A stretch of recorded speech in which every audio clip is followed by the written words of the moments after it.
തീർച്ചയായും ഇന്ന് ഈ കോഴിക്കോട് ജില്ലയുടെ ഭാഗമായുള്ള വയനാട് മണ്ഡലത്തിന്റെ ഭാഗമാണ്. കോഴിക്കോട് ജില്ലയിലാണ് യഥാർത്ഥത്തിൽ അല്ലേ ഈ ഇപ്പോൾ റോഡ് ഷോ നടക്കുന്ന സ്ഥലം? കോഴിക്കോട് ജില്ലയിലെ അതെ തീർച്ചയായും കോഴിക്കോട് ജില്ലയിലെ തിരുവമ്പാടി നിയോജക മണ്ഡലത്തിന്റെ ഭാഗമായിട്ടുള്ള കൊടിയത്തൂരിലാണ് രാഹുൽ ഗാന്ധി ഇപ്പോഴുള്ളത്. രാഹുൽ ഗാന്ധി ഇതാ വാഹനത്തിന് മുകളിലേക്ക് കയറി കഴിഞ്ഞു. പ്രവർത്തകരെ അദ്ദേഹം അഭിവാദ്യം ചെയ്യുകയാണ്. നേരത്തെ രാഹുൽ ഗാന്ധി വാഹനത്തിനകത്തായിരുന്നു. രാഹുൽ ഗാന്ധിക്ക് പുറത്തിറങ്ങുമ്പോഴേക്കും പ്രവർത്തകരുടെ വലിയൊരു നിര രാഹുൽ ഗാന്ധിയെ പൊതിയുന്ന ഒരു സാഹചര്യം ഉണ്ടായിരുന്നു. അദ്ദേഹം പുറത്തേക്കിറങ്ങാൻ വളരെയധികം പാടുപെടുന്ന ഒരു കാഴ്ചയുണ്ടായിരുന്നു. രാഹുൽ ഗാന്ധി ഇപ്പോൾ വാഹനത്തിന് മുകളിൽ കയറി കഴിഞ്ഞു. അദ്ദേഹം ജനങ്ങളെ, പ്രവർത്തകരെ അഭിവാദ്യം ചെയ്തുകൊണ്ട് മുന്നോട്ട് പോവുകയാണ്. ഇവരോട് തന്നെ നമുക്ക് ഈ ആളുകളോട് തന്നെ ചോദിക്കാം, രാഹുൽ ഗാന്ധിയുടെ വരവിനെ എങ്ങനെയാണ് കാണുന്നത്?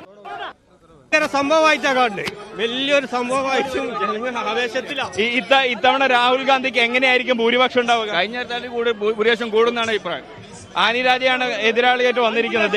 കാര്യമില്ലല്ലോ, അതിനോട് പ്രധാനമന്ത്രി സ്ഥാനാർത്ഥിയല്ലേ, ആനി രാജയ്ക്ക് റോളിലല്ലോ. അവിടെ 5 ലക്ഷം ഭൂരിപക്ഷം ഉണ്ടാവും, 5 ലക്ഷം. അജിംഷാദ്, അതായത് പ്രവർത്തകർ അല്ലെങ്കിൽ ഈ ജനങ്ങൾ പറയുന്നത് രാഹുൽ ഗാന്ധിക്ക് ഇത്തവണ 5 ലക്ഷത്തിന്റെ ഭൂരിപക്ഷം ഉണ്ടാകും. ആനി രാജയല്ല, ആര് വന്നാലും കാര്യമില്ല. കാരണം ഇത് ഇന്ത്യ മുന്നണിയുടെ പ്രധാനമന്ത്രി സ്ഥാനാർത്ഥിയാണ് രാഹുൽ ഗാന്ധി. അതുകൊണ്ട് തന്നെ മികച്ച ഭൂരിപക്ഷത്തിന് വയനാട്ടുകാർ രാഹുൽ ഗാന്ധിയെ വിജയിപ്പിക്കും എന്നാണ് പറയുന്നത്. ഇതാ രാഹുൽ ഗാന്ധി നമ്മുടെ ഈ വാഹന വ്യൂഹത്തിന്റെ ഇതിന് നമുക്ക് തൊട്ട് പിന്നാലെ ഇപ്പോൾ രാഹുൽ ഗാന്ധി വരുന്ന ഒരു കാഴ്ച. രാഹുൽ ഗാന്ധി ഈ ആളുകളെ അഭിവാദ്യം ചെയ്തുകൊണ്ട് മുന്നോട്ട് പോകുമ്പോൾ ഈ റോഡിന് ഇരുവശത്തും നിയന്ത്രിക്കാനാവാത്ത വിധം, ഈ ഗ്രാമത്തിന് താങ്ങാനാവാത്ത വിധമുള്ള ആൾക്കൂട്ടം. കൊടിയത്തൂർ എന്ന് പറയുന്നത് ഒരു ഗ്രാമപ്രദേശമാണ്. രാഹുൽ ഗാന്ധി സാധാരണ നഗരങ്ങളിലേക്ക് ഇറങ്ങുമ്പോൾ ഇവിടെ രാഹുൽ ഗാന്ധി ഇപ്പോൾ നഗരങ്ങൾ വിട്ട് ഗ്രാമങ്ങൾ കൂടി വരുന്നു എന്നൊരു പ്രത്യേകത കൂടിയുണ്ട്. അജിംഷാദ്, തീർച്ചയായിട്ടും ഈ ഗ്രാമീണ വീഥികളിലൂടെ പോലും രാഹുൽ ഗാന്ധി കടന്നു പോകുമ്പോൾ അദ്ദേഹത്തിന്റെ വ്യൂഹത്തിന് കടന്നു പോകാനാകാത്ത വിധം ജനസഞ്ചയമാണ് ചുറ്റും കൂടിയിരിക്കുന്നത്. ഔദ്യോഗികമായി ഇന്ത്യ മുന്നണിയുടെ പ്രധാനമന്ത്രി സ്ഥാനാർത്ഥിയൊന്നും പ്രഖ്യാപിച്ചിട്ടില്ലെങ്കിൽ പോലും അവിടുത്തെ കോൺഗ്രസ് പ്രവർത്തകർ പ്രധാനമന്ത്രി സ്ഥാനാർത്ഥിയായി കാണുകയാണ് രാഹുലിനെ, അല്ലേ?